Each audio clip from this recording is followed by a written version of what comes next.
Bon, je pense qu'on va pouvoir commencer. Il n'y a plus personne dehors qui attend, donc c'est l'heure. Et on a peut-être beaucoup de choses à dire, on va voir. Donc, je vais vous présenter. Bon, donc on est un des 4 ateliers qui doit parler de ce que fait chacun dans ses régions, dans son département ou dans ses associations. Alors, je vais d'abord replacer les ateliers un peu les uns par rapport aux autres, dans un ordre qu'on pourrait dire chronologique. L'atelier 3, c'est celui qui s'occupe de l'inventaire de tous les sites concernés. L'atelier 1, c'est celui qui s'occupe de la valorisation des sites. L'atelier 4, c'est celui qui s'occupe, et là j'espère qu'il y a le moins possible, des menaces sur les sites. Et nous, on s'occupe de la sensibilisation. Alors moi, comme journaliste, je vais traduire communication. Donc le sujet, paysage et sites de mémoire, quelle sensibilisation envers les publics et quelle communication envers les publics et puis aussi envers la presse. On n'est jamais mieux servi que par soi-même. Donc je vais présenter les personnes autour de la table. Donc de droite à gauche pour vous, Jacques Bourquin, président de l'association Guerre en Vosges en Meurthe-et-Moselle, qui va nous parler de la Chaplotte, du col de la Chaplotte. Ensuite, on a Hélène Méot, directrice du musée Marne 14-18 à Suippes, dans la Marne, dans un lieu déshérité où il y a un beau musée qui mérite le détour et qui va nous parler des actions d'un musée donc qui va vers le public et vers tout le monde. Ensuite, Alain Bernet, vice-président de l'association Argonne Meuse Patrimoine, qui va nous parler comment l'Argonne, qui est séparée entre plusieurs départements et régions, parvient à exister en face des poids lourds qui sont autour d'elle, donc d'un côté Verdun et de l'autre côté la Champagne. Ensuite, c'est Pascal Bouchin. Alors, on va aborder avec Madame Bouchin, inspectrice de l'Éducation nationale, on va aborder le problème de la sensibilisation vers les scolaires, avec les expériences dont elle va nous parler dans l'Académie d'Amiens. Et enfin, à l'autre bout, ça ne sera pas tout à fait l'ordre qu'on va prendre tout à l'heure, Raymond Decker, président de l'Association pour la découverte de la fortification messine, qui va nous parler de quelque chose de très intéressant, parce que la fortification messine a été établie par les Allemands pendant l'annexion et a servi après contre les uns, contre les autres. Et il y a entre autres le Fest Wagner qui n'a pas combattu, qui donc est en très bon état pour les visites, et il va nous parler de son expérience. Et puis je me présente moi, donc François Rousseau. Moi je suis journaliste trésorier de l'Association des journalistes du patrimoine. Je travaille pour le magazine Bataille, qui parle plutôt de la Deuxième Guerre.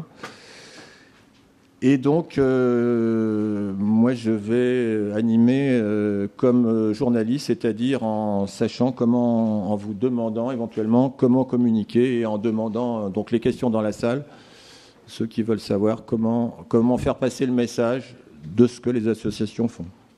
Donc, on a dit qu'on allait commencer honneur aux dames par Hélène Méot qui nous parle du musée 14-18, Marne 14-18 à Suippes. Merci Monsieur Rousseau. Bonjour à tous. Je ne sais pas si vous m'entendez bien. Donc je représente le centre d'interprétation Marne 14-18 qui se trouve à Suippes. Donc Suippes est une petite commune de la Marne. Et on intervient sur tout un territoire donc, qui correspond aux batailles de Champagne et qui s'étend à peu près à l'est de Reims au niveau du fort de la Pompelle jusqu'aux portes de l'Argonne, à la Marne-Bassige, à l'entrée de Sainte-Menou, pour vous situer un petit peu géographiquement. Donc la jeunesse du projet du centre d'interprétation, c'est qu'il existait un territoire de mémoire marqué par des vestiges de la Grande Guerre. On a une quinzaine de nécropoles sur tout le territoire, des monuments assez importants comme le monument navarin, la chapelle russe de Saint-Hilaire-le-Grand. On a le mémorial américain qui se trouve au nord au niveau de de la commune de Sompitaur. Et on a également 5 villages disparus qui reposent aujourd'hui en plein cœur du camp militaire de Suippes. Et donc, tout ce territoire n'avait aucune clé de lecture pour les visiteurs qui se rendaient sur place. Et donc, la volonté de la communauté de communes a été de créer un centre d'interprétation pour permettre aux visiteurs de comprendre, d'avoir des clés de lecture et comprendre ce qui s'est déroulé sur tout ce territoire. Donc, le centre d'interprétation a ouvert ses portes en décembre 2006. Il est composé de 7 espaces à peu près sur une superficie de 600 mètres carrés d'exposition. Donc un premier couloir qui traite de l'entrée en guerre. On va reprendre un petit peu toutes les tensions géopolitiques qui ont mené à la déclaration, à l'ordre de mobilisation en août 1914. On va avoir un premier film qui va reprendre l'histoire de la famille Papillon, dont les 3 fils sont partis au front et correspondaient entre eux avec leur sœur qui, elle, était à l'arrière. Une grande salle historique qui va plus partir sur un aspect fresque chronologique et reprendre les grands moments du premier conflit mondial. Donc on va traiter dans cette salle aussi bien de Verdun que de la bataille de la Somme ou encore du chemin des Dames. Ce n'est pas un musée dédié vraiment à l'histoire des monts de Champagne. On traite des monts de Champagne, mais c'est vraiment une présentation très générale du conflit mondial. Vous allez retrouver également en milieu de parcours une reconstruction de tranchées dans laquelle le visiteur est plongé pendant 3-4 minutes dans une situation d'assaut. Donc une salle assez impressionnante parce que vous êtes entouré d'une 12aine d'écrans, une projection au plafond et donc des effets sonores et visuels qui sont assez forts. Ensuite, vous passez par un parcours, une salle qui est dédiée aux services sanitaires, pour déboucher ensuite dans une salle donc là, qui va traiter plus de la vie à l'arrière, le repos des soldats, le rôle des femmes pendant la guerre. Et vous terminerez votre parcours de visite sur un couloir qui va se traiter du lendemain de la guerre, donc, notamment avec la période de la reconstruction et quelques exemples locaux qui sont présentés. Donc ça, c'est l'exposition permanente du centre d'interprétation. Et à côté de cela, on essaye d'animer, nous, notre territoire, d'animer le centre d'interprétation en proposant plusieurs types de manifestations. Donc, 1 à 2 fois par an, on organise des expositions temporaires, on organise également des randonnées historiques. Donc on va avec le public sur le terrain, avec un guide qui explique un petit peu le déroulement des faits selon le territoire où on se trouve. On participe bien sûr aux événements nationaux, Journée du patrimoine, Nuit des musées. Voilà, donc c'est toute cette animation qu'il faut mettre en place. Et bien sûr, il faut communiquer pour avoir un maximum de visiteurs parce que je ne vous cache pas qu'on est en milieu rural. Nous n'avons pas de vignoble, nous, autour de Suippes. Et c'est vrai que le vignoble en Champagne attire beaucoup de monde. Donc voilà comment on met en place une communication pour réussir à faire venir le public visiter notre établissement. Donc je vous ai séparé un petit peu, j'ai segmenté ma présentation de communication selon les différents publics. Déjà parler du grand public, donc on propose bien sûr, on va dire le minimum syndical qui est une brochure du centre d'interprétation et une brochure du circuit de mémoire, donc je pourrais vous les mettre à disposition après l'intervention. On a également bien sûr un site internet qu'on est en train de revoir pour le centenaire. Et depuis 2 ans, on a également un site mobile, parce que le centre d'interprétation est très moderne. On a un système de bornes biométriques en début de visite où on enregistre votre empreinte et tout au long de votre parcours, vous allez suivre le destin d'un contemporain de la guerre qui a vécu le conflit. Donc on a mis en place un site mobile donc, qui est adapté au smartphone et qui est accessible via un QR code ou un flash code. Donc ce sont ces petits codes que vous voyez un petit peu apparaître partout sur les brochures. Voilà, donc c'est du langage un petit peu binaire. Et donc ce flash code, ce QR code vous permet, en le flashant avec votre smartphone, d'arriver sur notre site internet mobile et d'avoir toutes les informations qui vous intéressent, les horaires d'ouverture, l'actualité, les tarifs, et j'en passe.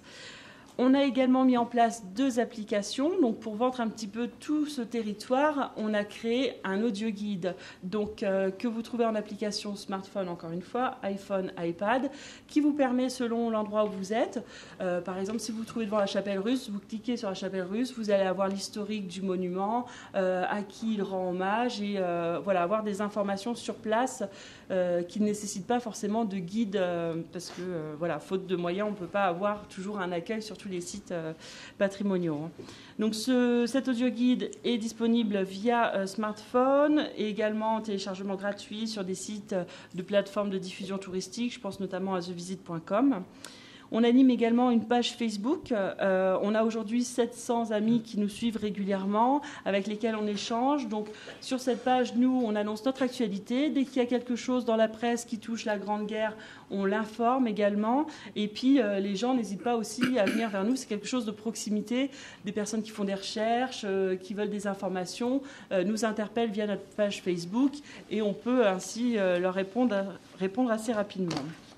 On participe également à tout ce qui est salon touristique, bien sûr l'insertion publicitaire, parce que voilà, il faut qu'on soit présent dans les médias locaux, la radio, la presse écrite. Donc régulièrement, il faut annoncer et renouveler l'information de notre existence. On a également on a intégré tout ce qui est guide touristique. Je pense notamment très récemment le guide Michelin des champs de bataille, également le petit futé ou encore le guide du routard. On a reçu donc des personnes de ces guides touristiques qui nous ont fait un petit article et je ne vous cache pas que souvent les gens arrivent avec leur guide grâce à cette information. Et puis on a essayé également une fois un affichage 3x4, mais on est une petite structure, une communauté de communes de 16 communes en milieu rural. Donc niveau financier, c'est très très lourd. On a essayé une fois parce qu'on a eu une opportunité, mais c'est vrai qu'on ne peut pas aujourd'hui se permettre ce type de campagne publicitaire. Au niveau des publics scolaires, donc, on vient d'ouvrir depuis janvier 2013 un service éducatif au sein de notre structure. Concrètement, on a un enseignant qui est là 4 heures par semaine et qui travaille, qui propose des outils de médiation envers le public scolaire. Donc c'est très intéressant parce que ça nous donne une garantie, une qualité de contenu pédagogique. Et c'est vrai que du coup, lui va servir de relais avec le rectorat, avec l'inspection académique et puis tous les établissements qui souhaiteraient venir visiter l'établissement. Pour les groupes adultes, on propose des produits clés en main. On a fait un package jargon avec la commune de Sainte-Menou et le site de la Marne-Massige. Donc l'idée, c'est de proposer aux groupes quelque chose de tout près. Ils viennent, ils savent qu'ils font la visite du centre d'interprétation, ils déjeunent à tel endroit et ensuite ils vont visiter la tranchée de la Marne-Massige. Donc quelque chose, on leur facilite le travail et c'est vrai que ce produit plaît relativement bien. Pour les publics professionnels, donc on participe à des workshops, on participe également à tous les salons touristiques qui sont organisés par les comités départementaux du tourisme, comité régional, office de tourisme et autres. Et on a également un regroupement associatif avec d'autres structures touristiques.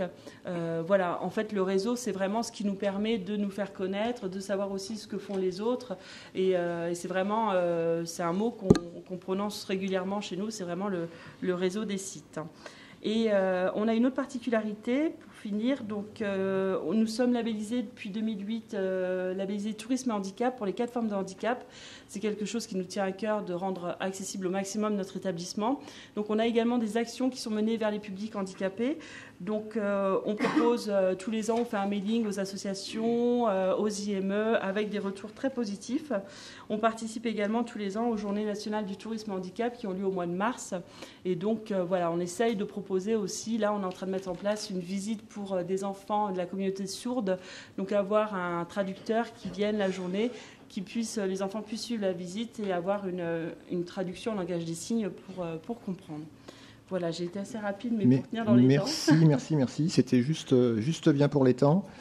Vous pouvez dire un petit mot sur l'exposition temporaire en cours ou à venir Alors, pour l'instant, on n'en a pas. Par contre, on est en train de travailler sur la nourriture du soldat. Donc on est en train de réfléchir sur que ce soit l'acheminement de la nourriture au front, le conditionnement, le menu. Et de toutes les nationalités belligérantes, on essaye de travailler. Là, c'est en cours de préparation. Et ça sera pour quelle période ? Donc ça, ce serait pour l'année prochaine. Et en fin d'année, on récupère une exposition sur les animaux dans la Grande Guerre aussi. Oui, c'est celle qui était à Péronne peut-être. Des archives départementales de la Marne, voilà. Est-ce que quelqu'un a une question tout de suite sur ce musée où on pourra évidemment revenir aux questions plus tard, mais plus précisément sur le musée ? Alors. En fait, c'est peut-être pas directement.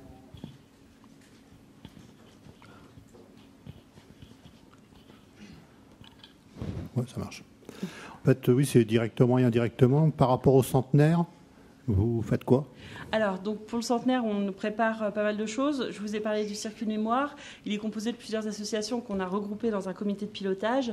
Et tous ensemble, on est en train de faire une programmation sur les 4 années de commémoration. Donc, par exemple, pour l'année 2014, on va travailler sur l'évacuation du village de Somme-Pitahure, dont l'église a été incendiée dès le début septembre 14. Donc, ce sera sous forme de son et lumière avec un parcours pédestre qui sera mis en scène dans la commune, donc sur 3 week-ends proposés en septembre. Et que d'autres projets que je peux vous proposer. Donc, au niveau du site de la Manne-Massige, on voudrait faire une grande randonnée historique et proposer une projection en plein air ou extrait du film des Croix de bois, issu de l'ouvrage d'Orgelès. Voilà. Pardon. Merci. 2 questions très brèves. J'ai entendu parler de la création d'un sentier Maurice Genevoix par la communauté des communes aux environs des Éparges. Ce matin, on a entendu la voix de Maurice Genevoix. Est-ce que vous en savez plus à ce sujet ? Et deuxième question, il paraît, et c'est toujours on dit, mais je ne sais rien de plus précis, qu'il y aura 2 colloques dans la Marne, l'un à Châlons, en Champagne, l'autre à Reims, en 14. Et là aussi, est-ce que vous en savez un peu plus ? Alors, pour vous parler un petit peu plus à l'échelle départementale, donc au niveau de Genevoix, je sais que comme le 106e régiment d'infanterie est parti de Châlons en Champagne, la ville de Châlons est en train de réfléchir pour faire quelque chose autour de Maurice Genevoix. Et à côté, je ne sais pas si vous avez eu l'occasion de voir le reportage réalisé par Pierre Bellemare de Maurice Genevoix qui lit ceux de 14. Donc l'inspection académique de la Marne est en train de travailler pour faire de ce reportage un outil pédagogique qui sera mis à disposition des classes. Voilà pour Genevoix.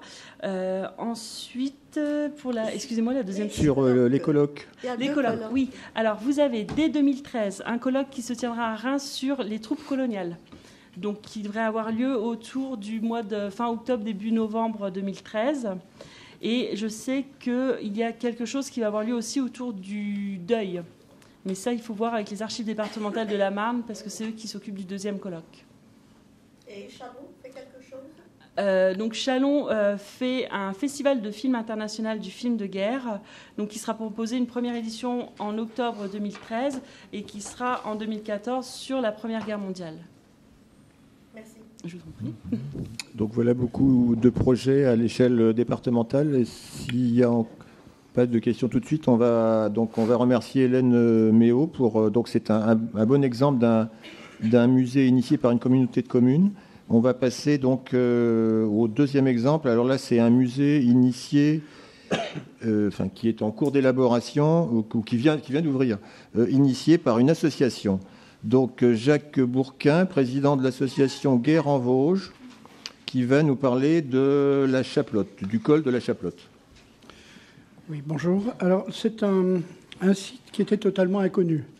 Il faut se rendre compte qu'il s'agit en pleine forêt, sur un profil montagneux, même si l'altitude n'est pas énorme, c'est de l'ordre de 600 mètres, sur un profil qui est extrêmement difficile, avec des ravins relativement profonds.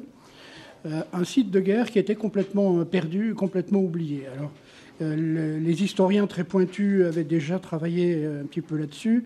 Il y avait un des derniers chefs de corps du 373e d'infanterie, régiment Corse, qui était venu regarder, voir un petit peu, qui avait fait une étude très fine sur le sujet, mais qui n'a jamais été publiée. Les ouvrages qui parlaient du col de la Chaplotte et des combats datent en gros d'avant 1935. Il n'y a rien eu de publié depuis, sinon de très brefs articles. Il y a 2 ouvrages intéressants. Le premier qui est sur l'histoire de la 41e division, qui heureusement a été réédité. Et le deuxième, c'est Louis Sadoul, un historien local, qui avait fait un excellent travail. Mais depuis, blackout complet, silence total. Et les seuls qui connaissaient un peu la Chaplotte, ou qui croyaient la connaître, étaient en fait les chercheurs de champignons et les chasseurs, voire les bûcherons. Donc on est en couvert forestier. On est sur un site sur lequel il n'y avait aucun chemin praticable qui traversait le champ de bataille. Et on s'est un petit peu préoccupé de cette histoire, et ça fait 20 ans a commencé à essayer de faire connaître le site. Ça a fini par payer pas trop mal, puisque à partir de 2007, il y a eu une première étude pour savoir quel chemin de mémoire on pourrait concevoir sur le secteur. Ça a pris un certain temps avant de devenir un peu plus précis. Et puis ce chemin fait qu'on a commencé à avoir des demandes de subventions. Alors la façon dont on est entré dans cette histoire-là, elle est assez particulière. D'abord, nous sommes une association, une petite association. Et nous faisons tout nous-mêmes en quelque sorte. C'est du fait main, c'est du bricolage. Et la toute première des choses qui était intéressante, c'était d'arriver à convaincre les habitants du secteur qui avaient chez eux un patrimoine phénoménal. Patrimoine qu'ils ne connaissaient pas, encore une fois, ou qu'ils croyaient connaître. C'est-à-dire, c'est pas parce qu'il y a quelques blocos à un endroit ou à un autre qu'ils avaient une vision de ce qui a pu se passer. Or, ce site est très particulier puisque lorsqu'on suit la crête, on va des arrières français à la zone des combats, puis aux arrières allemands et à toute une logistique à base de trains perchés en montagne et de téléphériques qui ont laissé des traces. Donc des traces sont très importantes. Alors le site se caractérisait surtout par une guerre de mines qui a été faite dans du grès, dans une roche relativement dure, sur un fond de 150 mètres, 55 explosions souterraines, la dernière à plus de 80 mètres de fond. Ces galeries abandonnées depuis la fin de la Première Guerre mondiale étaient toujours ouvertes à tout vent. Et donc quelques ados allaient se balader au fin fond des galeries, à leurs risques et périls d'ailleurs, puisque ce n'est pas toujours en très bon état. Donc voilà un petit peu ce site. Alors, il a fallu déjà commencer à le montrer. Excusez-moi, vous pouvez préciser que c'est à la frontière entre la Meurthe-et-Moselle et les Vosges. Alors, c'est très très compliqué. La crête se trouve effectivement en Meurthe-et-Moselle. Mais l'association qui s'en occupe, elle est liée à la communauté de communes de la vallée de la Plaine, qui est le vosgienne. Or, cette communauté de communes, sur les 9 communes adhérentes, il y en a 3 de Meurthe-et-Moselle et le reste vosgienne. Ça veut dire pour nous, dans les travaux qu'on a dû faire, puisque je vous disais qu'il a fallu commencer à faire connaître le site, déjà la population par un certain nombre de visites guidées, et puis ensuite auprès de l'ONF pour toute la partie domaniale, et ensuite auprès des propriétaires privés, ce qui n'a pas été une mince affaire. Ça veut dire aussi qu'on se trouvait à faire le grand écart entre 2 communautés de communes, 2 départements, 2 sous-préfets, 2 directeurs ONF. Enfin, je vous passe sur toutes... En fait, toutes les démarches sont à faire en double, d'autant plus que même si les élus nous expliquent qu'ils travaillent bien avec le voisin, en fait, ça passe pas si bien que ça. Ne serait-ce aussi que la presse s'arrête au niveau de la crête. Donc quand vous faites quelque chose, ça ne paraît que sur un côté. Donc si c'est sur Badonvillers, ça ne sera pas sur Raon. Si c'est sur Raon, ce n'est pas sur Badonvillers.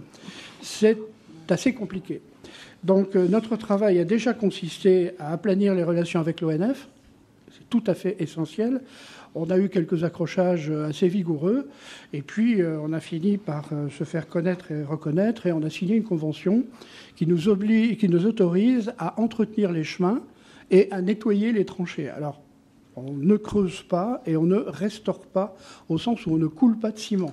On ne répare pas des installations, on les sauvegarde en l'état. Mais toutes les ferrailles abandonnées dans le fin fond de certaines tranchées visitables, on les met sur le talus. Donc il y a quand même un très très gros travail de nettoyage qui est en cours. On a terminé actuellement à peu près 2 kilomètres de tranchées avec des installations qui avaient complètement disparu de la surface puisqu'elles étaient sous les bois morts. Donc, pour aller très vite par rapport à ça, on a signé une convention avec un des propriétaires privés qui nous a autorisé, chez lui, à faire un certain nombre de travaux. Convention payante, on est passé devant un avocat et on n'a pas fait ça par-dessous la jambe. On a pris contact avec les services de pompiers et on a eu plusieurs essais en cas d'accident sur place, qui a donné des relations qui sont tellement excellentes qu'on a eu des visites importantes de sapeurs-pompiers de la région, y compris des jeunes pompiers de Blainville. Donc on a travaillé à partir des relations les plus proches possibles dans un premier temps, en sachant que dès que la population commence à en parler, les élus commencent à tendre un petit peu l'oreille, parce que c'est quand même des électeurs et c'est quand même quelque chose d'intéressant. Il faut savoir que la sauvegarde d'un site connu d'à peu près personne en pleine forêt vosgienne, c'est pas quelque chose de très motivant pour un élu qui a bien d'autres sujets à se préoccuper. Alors, où on en est pour faire très court par rapport à cette affaire-là? Aujourd'hui, on a des visites de groupe environ 2 à 3 fois par semaine. Cette période est extrêmement chargée. Nous avons nettoyé ces chemins qui ne sont actuellement pas balisés du tout. C'est-à-dire il y a bien des chemins qu'on peut parcourir en sécurité. Au jour d'aujourd'hui, il n'y a aucun balisage sur ces chemins. Nous avons été rattrapés dans notre projet, peut-être un peu malheureusement pour nous, par un pôle d'excellence rurale qui regroupe 8 communautés de communes, 4 du Haut-Rhin et 4 des Vosges, et donc qui est une très lourde machine, mais qui a permis d'avoir des subventions intéressantes.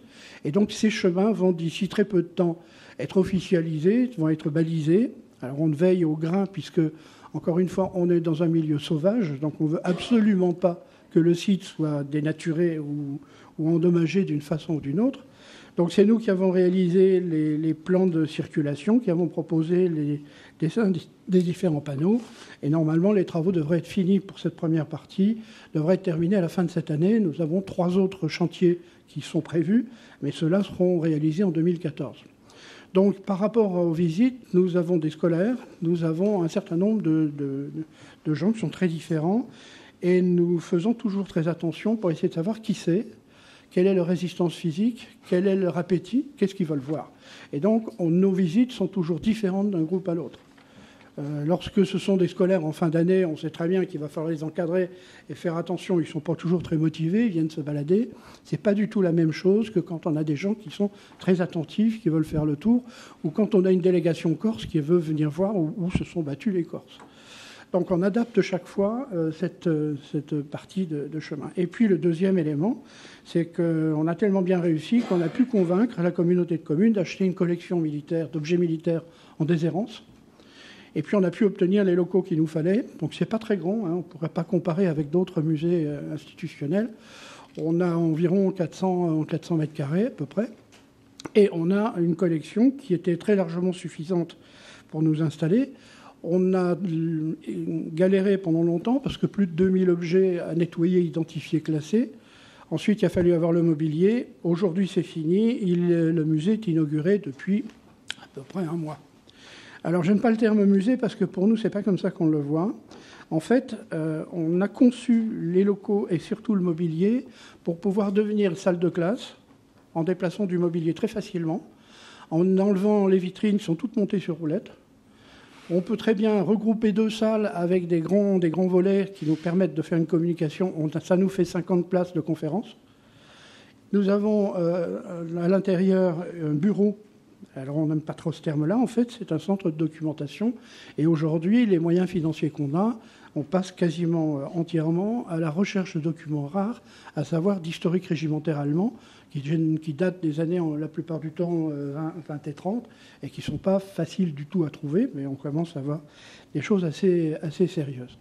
Alors, ce que je ne vous ai pas encore dit, et qui pour nous est vraiment important, d'abord, on s'appuie sur les gens du cru, parce qu'on pense que la communication se fait par des gens qui disent « Tiens, il y a un machin sympa ici », directement auprès des touristes ou auprès de la famille. Ça, c'est très important. On passe beaucoup de temps en communication et en travail avec les journalistes. Ils peuvent faire des choses qui soient calamiteuses, aussi bien qu'ils peuvent nous aider. Attention aux articles qui, des fois, sont dithyrambiques et qui déclenchent des choses qu'on ne souhaite pas forcément. Donc, on est très attentif à surveiller, c'est un grand mot, mais travailler au plus près de la presse. Hein, c'est vraiment une possibilité de danger pour nous, il faut le dire. Et puis, il y a en ce moment, le vent est au développement touristique. Alors, ça peut là aussi être la pire et la meilleure des choses. Il n'est pas question de transformer un champ de bataille en lunapark. Il n'est pas question d'aller ramasser les papiers gras en pleine forêt. Il est question d'envisager un tourisme qui soit respectueux du site. On a un avantage qui est considérable, c'est que pour accéder aux tranchées, on est obligé de faire 300 ou 400 mètres en laissant sa voiture sur le parking. C'est déjà une situation d'élimination d'une partie du public qu'on ne souhaite pas. Ceux qui veulent casser la croûte à côté de leur voiture, ils ont la place de le faire et ils ne sont pas directement sur la partie du champ de bataille. Donc si je comprends bien, vous préférez la qualité à la quantité de visiteurs. Voilà. Et ce qui nous paraît extrêmement important, c'est qu'on forme nos membres au mieux possible pour avoir des guides qui soient capables de faire non pas une simple visite, mais une conférence sur le site. Donc chaque guide est équipé de photos d'époque, et à chaque station, à chaque endroit, ils expliquent et ils montrent les photos qu'on a pu retrouver. On a à peu près 1 millier de documents photographiques qu'on a pu récupérer depuis. Donc ça, c'est important. On privilégie le contact, on privilégie la relation avec une personne. Alors quand les gens rentrent dans le musée, par exemple, ils n'ont pas toujours envie d'avoir quelqu'un qui leur explique quelque chose. Mais au bout d'un moment, il y a un petit quelque chose qui déclenche. Alors très souvent, c'est la présence d'un martinet dans une des vitrines. Tiens, un martinet, qu'est-ce qu'il fait là? Et en général, on peut après aller beaucoup plus loin. On essaye de cibler... Excusez-moi, je vais vous interrompre parce que le temps passe. J'ai juste une question. Vous avez dit rattrapé par le pôle d'excellence rurale. Donc ça veut dire que c'est des contraintes, mais d'un autre côté, c'est quand même des subventions. Absolument, absolument. Mais c'est une grosse machine, et nous, on ne souhaite pas du tout perdre le contrôle de ce qu'on a mis en place. Et on sera très vigilant, je peux vous le dire, de façon à ne pas se faire manger. En tout cas, pas n'importe comment. Encore une fois, on privilégie le contact direct avec les gens, ce qui fait qu'on a un public un peu difficile, qui sont en général les femmes. Musée militaire, on n'a pas envie de rentrer, c'est le mari qui rentre avec les gamins. Donc on a une stratégie, c'est qu'on parle chiffon. Donc ça peut vous paraître ridicule, mais quand on leur sort un dolman de général 2 étoiles avec ses brandebourgs et toute sa passementerie extraordinaire, c'est une entrée... Ah oui, alors tout à l'heure, on a parlé de la nourriture du soldat. Vous allez faire une exposition sur l'habillement du soldat, peut-être. Ouais. Et donc on sort... Et on fait toucher les objets, en tout cas pour ceux qu'on veut bien qu'ils soient touchés. Par exemple, quand l'institutrice arrive avec ses gamins, à tous les coups, elle se retrouve avec une capote bleu horizon et un casque Adrien. Ça permet d'entrer un petit peu en relation. Et les gamins sont très contents de voir leur institutrice comme ça. Absolument. Je peux vous dire que ça marche très, très bien. Alors, voilà. Alors, j'ai peut-être... un dernier point simplement. Un dernier point, oui. Je conclue là-dessus. Ce que je tenais aussi à vous dire, c'est que nous avons fait l'option, aussi bien pour les visites guidées sur le champ de bataille que pour le musée, de la gratuité complète. Et en fait, les gens, quand ils sont satisfaits, ils vous laissent quelque chose dans la boîte. Je peux vous dire qu'on arrive à fonctionner à peu près sans subvention, tout simplement par rapport aux qualités de la relation qu'on a pu établir avec les gens qui viennent nous voir. Voilà, j'aurais beaucoup de choses à vous dire, mais je préfère m'arrêter là. Merci, M. Bourquin, mais il y aura des questions, alors tout de suite et peut-être aussi après dans le débat général. Est-ce que quelqu'un a une question pour réagir tout de suite sur le sujet? Merci pour le micro.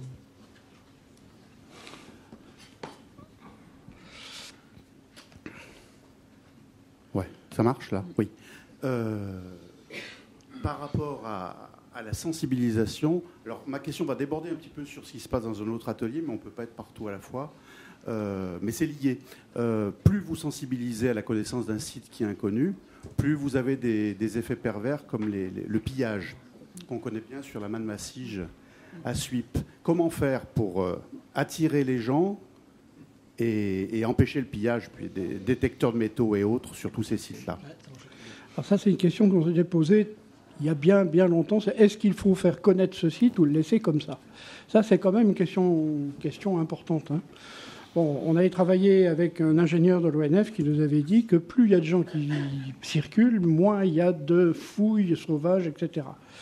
Bon, je veux bien le croire, n'empêche qu'on avait un très beau monument qu'on avait trouvé, qui était un monument qui avait été sculpté à la mémoire de Bismarck, enfin du centenaire de la naissance de Bismarck, donc il y avait sa tête sculptée, il y a marqué Bismarck 1815-1915, ce monument 6 mois après sa découverte a disparu. On a 2 cimetières allemands qui sont abandonnés, les corps ne sont plus là, mais les pierres tombales sont encore là pour un certain nombre. Nous tremblons de les voir partir. On a pris contact avec la DRAC, puisque évidemment sur un champ de bataille de 14, on ne fait pas n'importe quoi. On va tenter de les faire fixer sur un socle cimenté, etc.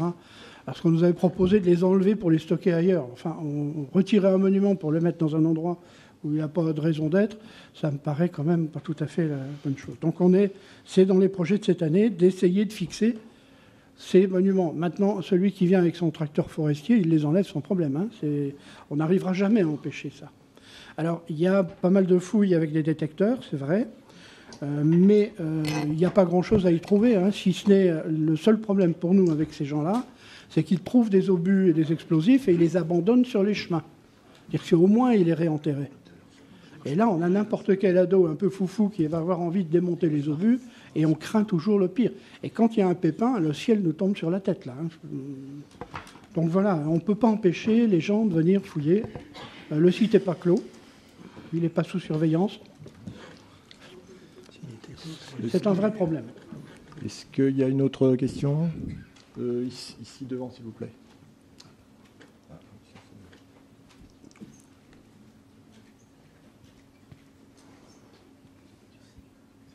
Vous avez parlé de mobilisation de la population tout à l'heure. Est-ce que vous pouvez être plus précis, plus détaillé sur ce sujet ? Comment vous êtes-vous pris pour mobiliser la population sur ce thème ? Alors, il y a beaucoup d'interpersonnel dans cette histoire-là, puisque les membres de l'association sont quasiment... Enfin, les actifs. Sur un peu plus de 70 membres, on en a une trentaine qui habitent à proximité immédiate. Les autres sont des cotisations de soutien plus loin. Donc, on a joué sur les relations, les familles, les gens qui connaissaient, les pompiers. Quand on a fait monter les pompiers pour un exercice de sécurité, derrière, on a eu toute la caserne qui a circulé. On a travaillé avec les enseignants aussi. Les gamins attirent aussi les familles en disant qu'ils avaient vu des choses intéressantes. Et pour les scolaires, ceux avec qui on travaille le mieux sont les classes dites difficiles des SECPA. Parce que les enseignants ont préparé la visite, les gosses ont un questionnaire à remplir. Quand ils arrivent sur le site, je peux vous dire que ça ronfle. C'est-à-dire qu'ils posent des questions, ils ont généralement des photos qui proviennent de notre bouquin et ils essayent d'identifier et ils sont notés là-dessus. Et on a chaque fois eu des réussites remarquables. Alors que quand on avait des voyages de classe, comme on pourrait aller au bord du lac de Charramé, c'est la croix à la bannière pour essayer d'intéresser, en particulier les ados, quand il y a des garçons et des filles en même temps. Donc on a surtout travaillé avec les gens du cru, on a travaillé avec les hôteliers, on a travaillé avec les restaurateurs, on a intéressé les membres des communautés de communes, de celles de Badonvillers et celles de Raon-l'Étape, de la vallée de la Plaine, et on a fait découvrir aux propriétaires ce qui existait chez eux dans leur forêt. Hein, c'est pas évident du tout, eux, ils sont sur l'exploitation forestière. Allez voir dans un repli de terrain où il n'y a pas grand-chose d'intéressant ou de facile à exploiter. Ils ont découvert des choses auxquelles ils ne croyaient pas du tout. Et ce qui fait que ce propriétaire-là nous attirait des propriétaires forestiers allemands pour venir montrer comment on exploite un site forestier en zone de guerre. Parce que là, il s'agit de trouver le moyen de continuer à exploiter la forêt sans faire disparaître les traces historiques, ce qui n'est pas le plus simple. Donc là, il y a toute une stratégie. Et quand les Allemands sont arrivés, ont découvert les blocos allemands dans la partie, et on a fidélisé une clientèle qui va revenir régulièrement. Ce qui est important pour nous, c'est de fidéliser une clientèle. Et pour ça que le terme musée m'inquiète un peu. Ça donne une idée de statique et de poussiéreux. C'est pas du tout ce qu'on veut. C'est pas du tout ce qu'on veut. Est-ce que quelqu'un a une question encore devant, au premier rang.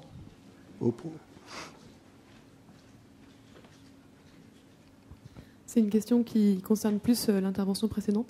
Je n'avais pas pu la poser tout à l'heure. Donc, je suis responsable du service des publics à la Caverne du Dragon, musée du Chemin des Dames. Et je voudrais savoir quel est votre chiffre de fréquentation et la proportion de scolaires et de publics étrangers.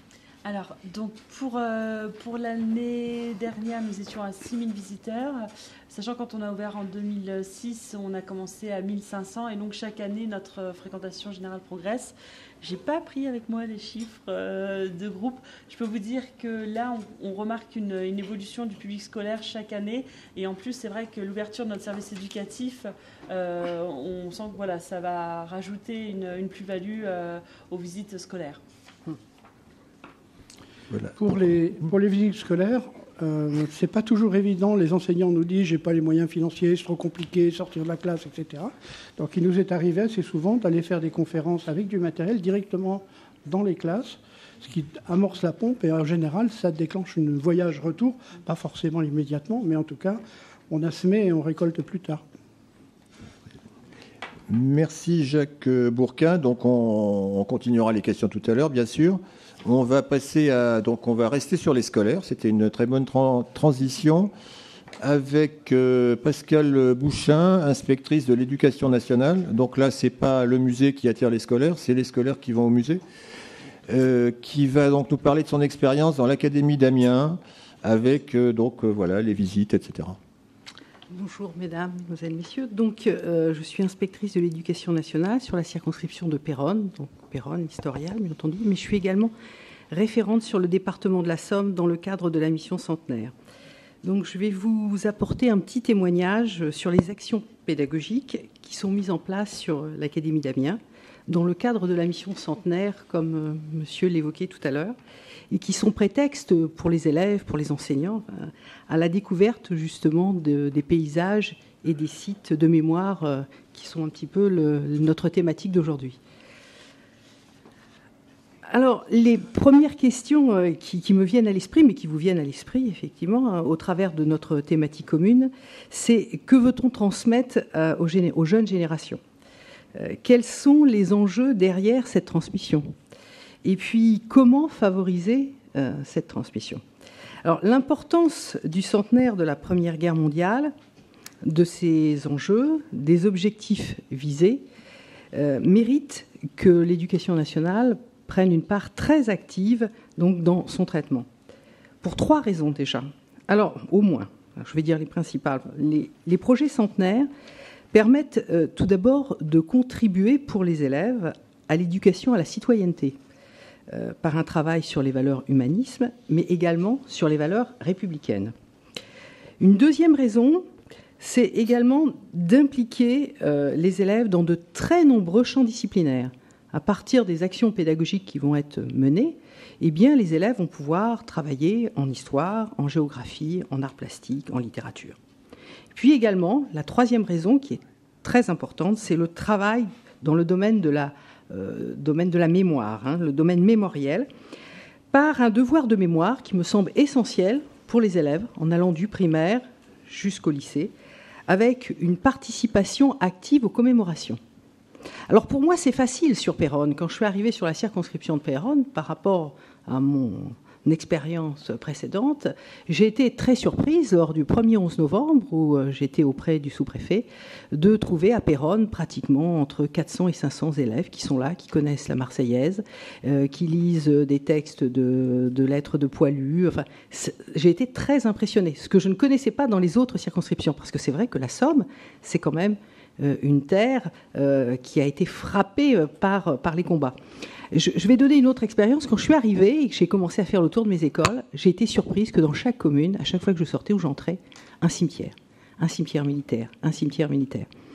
Et une enseignante me disait l'année dernière, au moment de son départ à la retraite, elle m'expliquait qu'elle était partie en classe découverte en Alsace. C'était le début du printemps, donc les coteaux, la route des vins d'Alsace. Et elle avait les enfants dans le bus, et les enfants disaient à ce moment-là « Ah !» Les enfants de la Somme, bien entendu, et disent « Ah, c'est comme chez nous, il y a eu plein de morts. » Parce qu'effectivement, pour eux, les vignes, ça ressemblait à des petites croix, et ils sont habitués à ce spectacle. Alors, pour revenir à la thématique du centenaire, eh bien, le centenaire ne saurait se limiter à une seule action mémorielle. La mémoire, pour elle-même, n'a guère de sens que si elle n'est pas mise en relation avec une approche historique, avec une contextualisation et avec une mise en perspective et avec, bien entendu, une approche didactique. Ainsi, travailler sur le centenaire de la Grande Guerre est l'occasion d'une approche pluridisciplinaire pour les élèves, comme je le précisais tout à l'heure. Pour l'Académie d'Amiens, donc les 3 départements, la Somme, l'Oise et l'Aisne, tous les établissements scolaires, du primaire au lycée, sont invités donc à déposer des projets pédagogiques auprès de chaque département. Par souci de cohérence, monsieur le recteur a souhaité piloter le dossier et donc il y a eu de créer, on va dire, un comité pédagogique qui valide ces projets. Les inspecteurs apportent leur expertise à la construction de ces projets et contribuent, puisque cette mission centenaire, c'est quand même sur 4 ans, ils contribuent également à la formation des enseignants. Le patrimoine, au travers des paysages et des sites de mémoire, doit avoir du sens pour les élèves. C'est pourquoi il nous semble important de leur montrer que le patrimoine repose sur des mémoires plurielles, à la fois des mémoires familiales, des mémoires locales, nationales et internationales. C'est pourquoi les actions pédagogiques s'inscrivent vraiment au travers de différentes traces. Tout à l'heure, monsieur Jean-Jacques Becker, le professeur Jean-Jacques Becker l'a évoqué, des traces familiales, hein, des objets qui sont restés, qui viennent pour les enfants là, actuellement de l'arrière-grand-père, des carnets de correspondance, des traces de récits de vie, des photographies, par exemple dans un village. Tout à l'heure, j'évoquais avec quelqu'un que j'ai discuté qui avait une idée en disant moi, je vais aller dans le village, je vais prendre des photographies actuelles, je vais reprendre des photographies qui existaient avant la Première Guerre mondiale pour voir les transformations dues à cause du conflit. Mais des traces lisibles locales, monuments aux morts, ça a été évoqué tout à l'heure également, le nom des rues. Il faut expliquer aux élèves le nom des rues. On peut travailler à partir de ça, rue Foch, rue Joffre, enfin tout ce qu'on veut. Les champs de bataille, les musées, bien entendu, et puis les cimetières militaires. Donc au niveau de l'académie, pour revenir plus précisément à notre travail, au niveau de l'académie, les 3 départements, donc on a actuellement à ce jour 40 projets pédagogiques qui nous ont été retournés, que nous avons validés. Et certains de ces projets, nous allons les proposer à la labellisation nationale, centenaire nationale. Alors, ils s'inscrivent tous dans un devoir de mémoire et ils prennent, bien entendu, appui sur les paysages et les sites de mémoire. Alors, je vais vous en donner quelques exemples que j'ai retenus parmi ces 40 projets. Par exemple, on va avoir un projet qui va concerner 90 élèves d'un collège.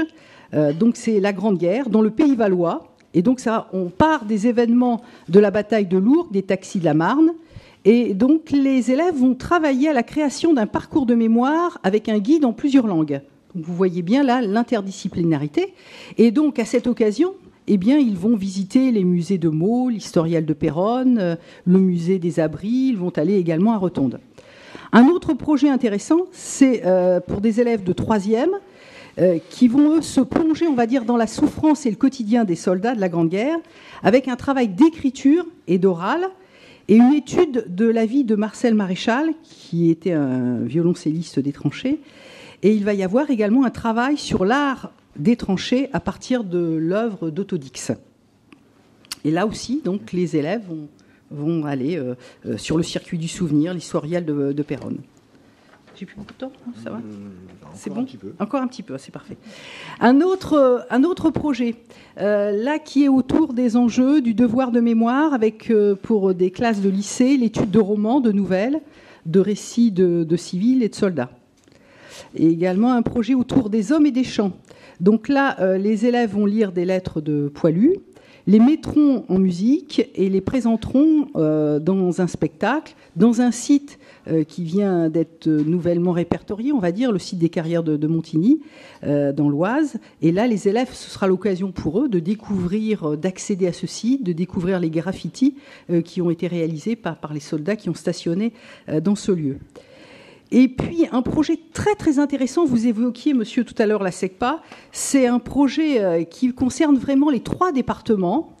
C'est un projet autour de la ligne de front et des élèves d'un lycée professionnel et des élèves de SECPA des 3 départements donc, vont réaliser des silhouettes qui vont marquer la ligne de front de l'Oise et visualiser les sites. Enfin, pour la Somme, et là, c'est un projet aussi assez ambitieux, pour les élèves là, du primaire, eh bien, nous avons ce projet qui est 1914 soldats.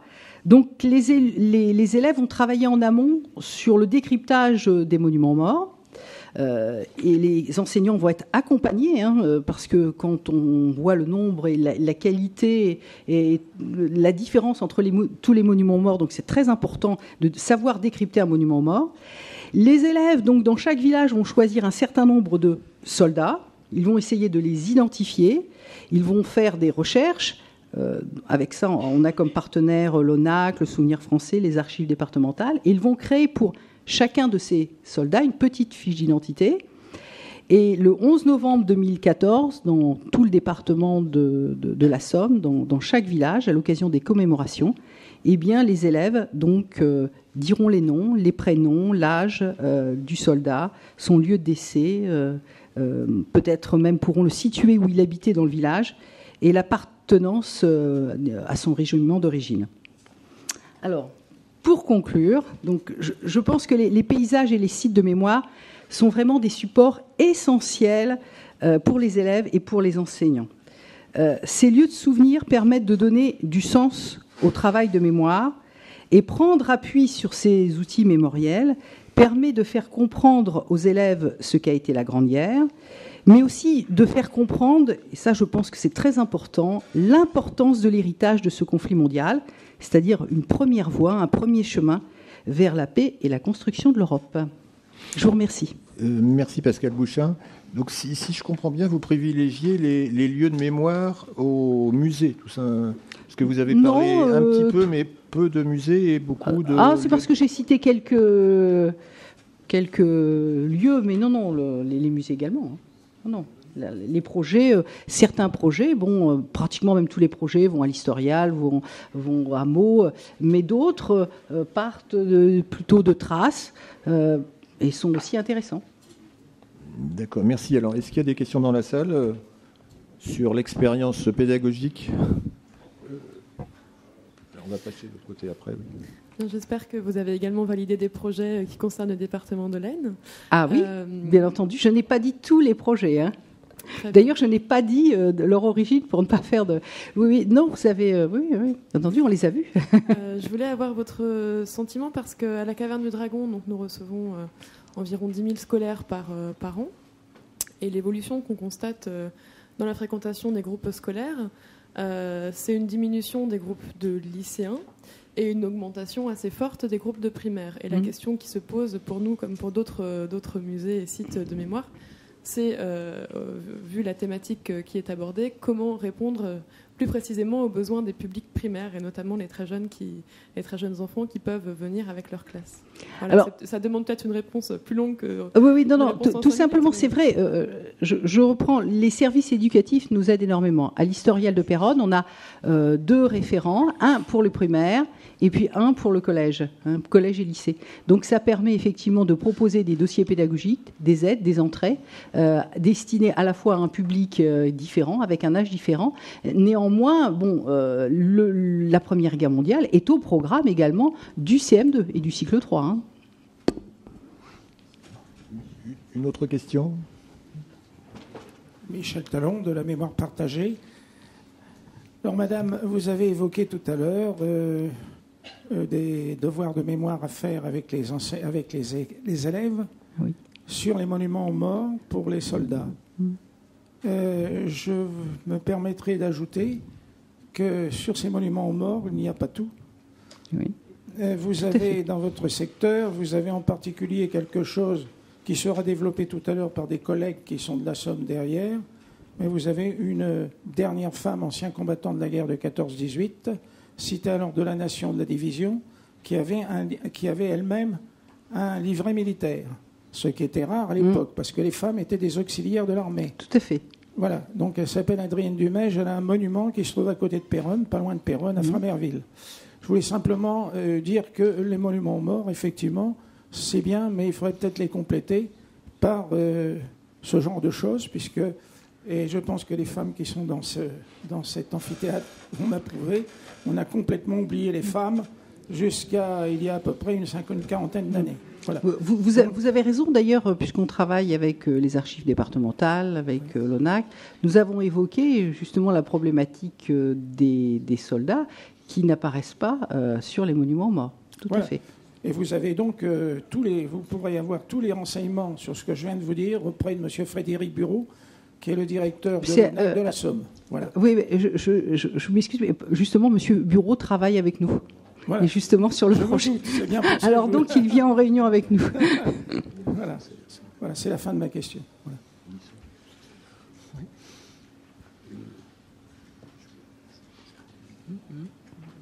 Madame, nous vous avons écouté avec d'autant plus d'attention que dans le Santerre, un certain nombre de maires, de présidents d'associations, avec le Souvenir français, ont créé une association qui s'appelle Santerre 2014-2018 pour organiser un certain nombre de commémorations, de manifestations dans tous les domaines, y compris en liaison avec l'éducation nationale.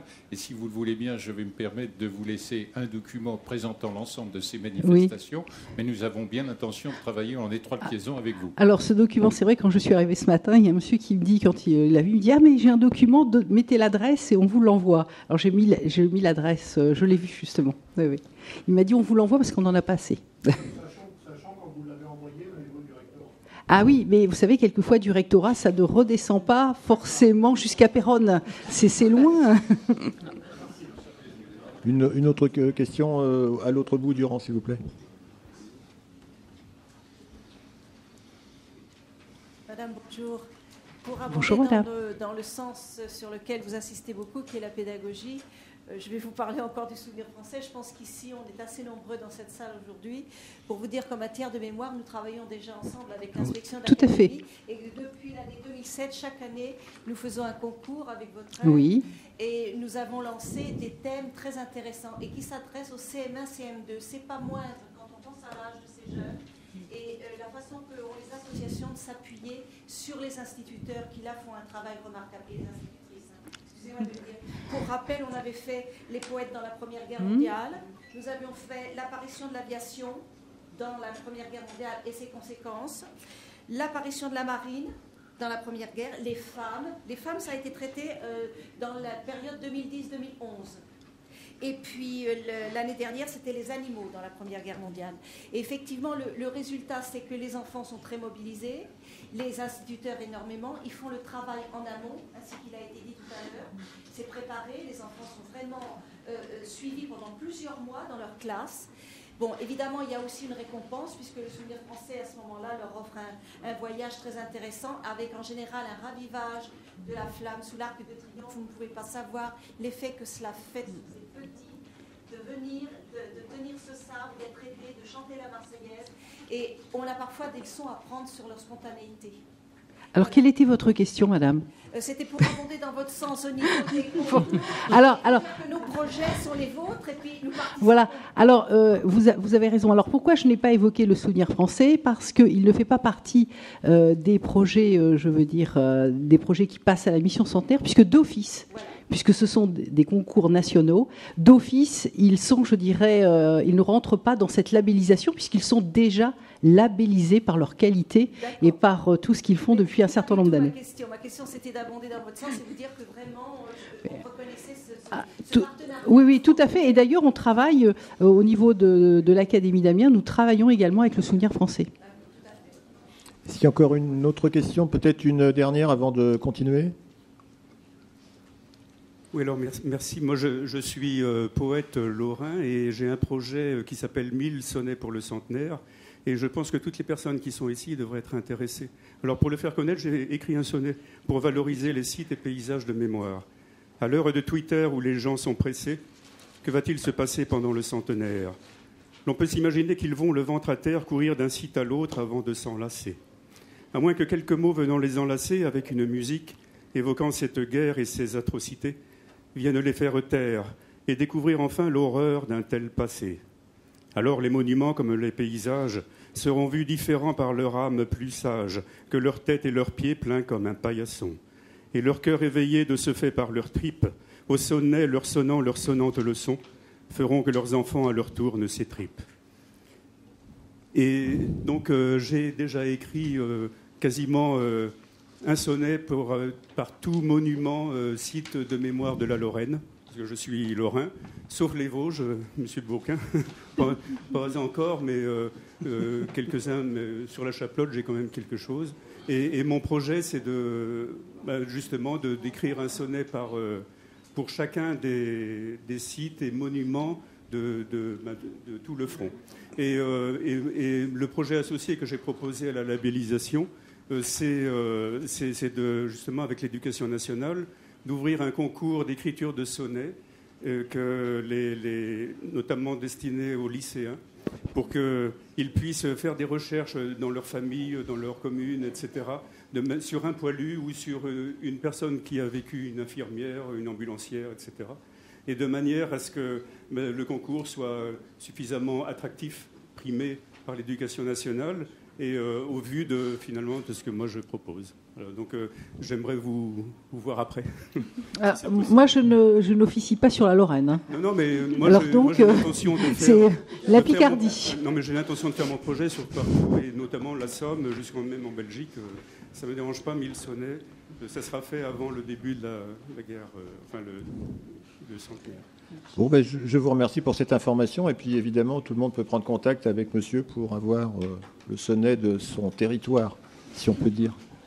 Donc, on va passer à un autre domaine. On va se rapprocher, pas de la Lorraine, mais un petit peu. On va aller en Moselle, donc une partie de l'Alsace-Moselle, territoire allemand entre 1870 et 1919.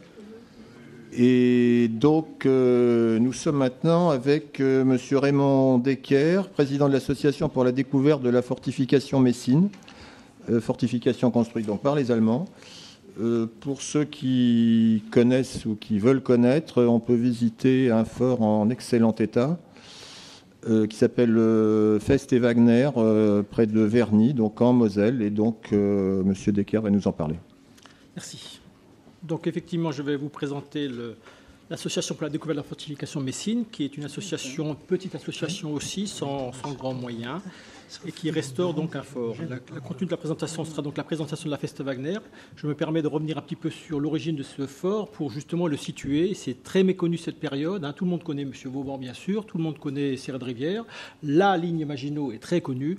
Mais entre les deux, il y a le pointillé qui manque. Il y a le trait d'union dans ces fortifications-là. C'est le concept allemand de Feste.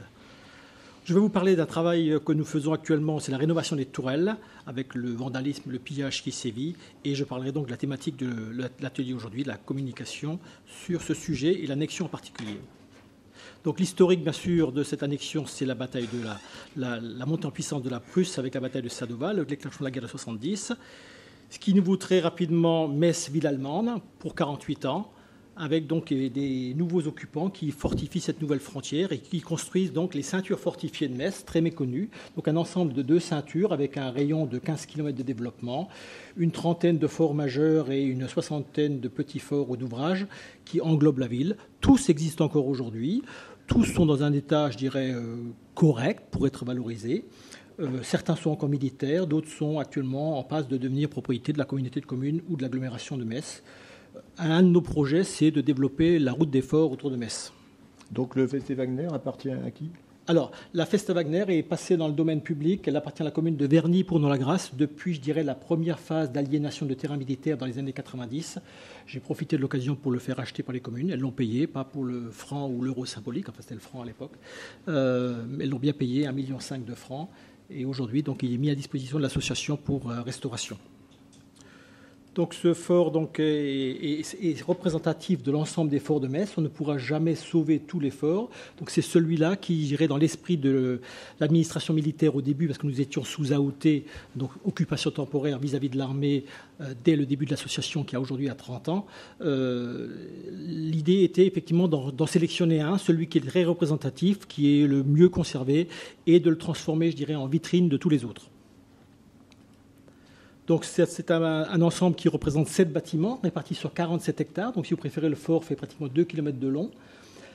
L'effectif était de 1250 soldats, avec la particularité donc d'avoir 3 batteries d'artillerie avec des 10 canons sous tourelle. Voilà le fort. Donc depuis le point d'entrée, donc la route qui est à votre droite jusqu'à l'extrémité, l'ouvrage Seille, il y a pratiquement 1,8 km de développement. La visite dure 2h30, donc monsieur le Desvaux, je vous plaignais avec les 800 mètres, mais ici, il faut qu'il marche 2h30.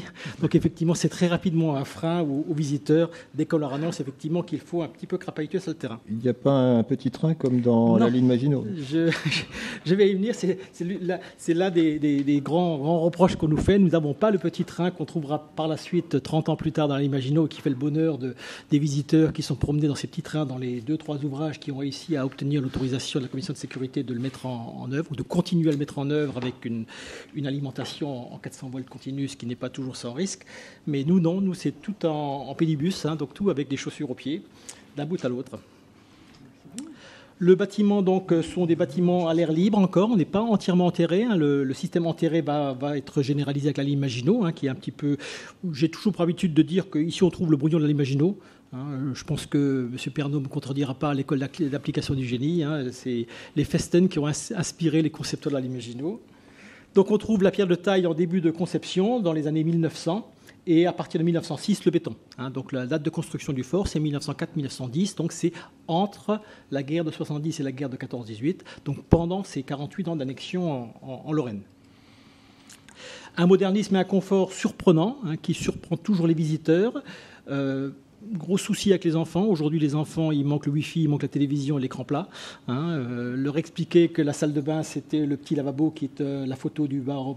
Pour les officiers, sous-officiers, c'est la photo du bar à côté de l'extincteur en rouge. Et pour la troupe, c'est le lavabo rectangulaire qui est donc à votre gauche sur l'écran. C'est un lavabo pour 45 environ, ça suffisait pour se laver. Mais les enfants, les scolaires, je crois qu'ils ne savent plus. On trouve également d'énormes quantités de matériel encore sauvegardé dans un état de fonctionnement parfait. Avec le petit canon qui est pareil à votre gauche sur l'écran, nous effectuons une démonstration de tir à blanc qui surprend toujours le visiteur.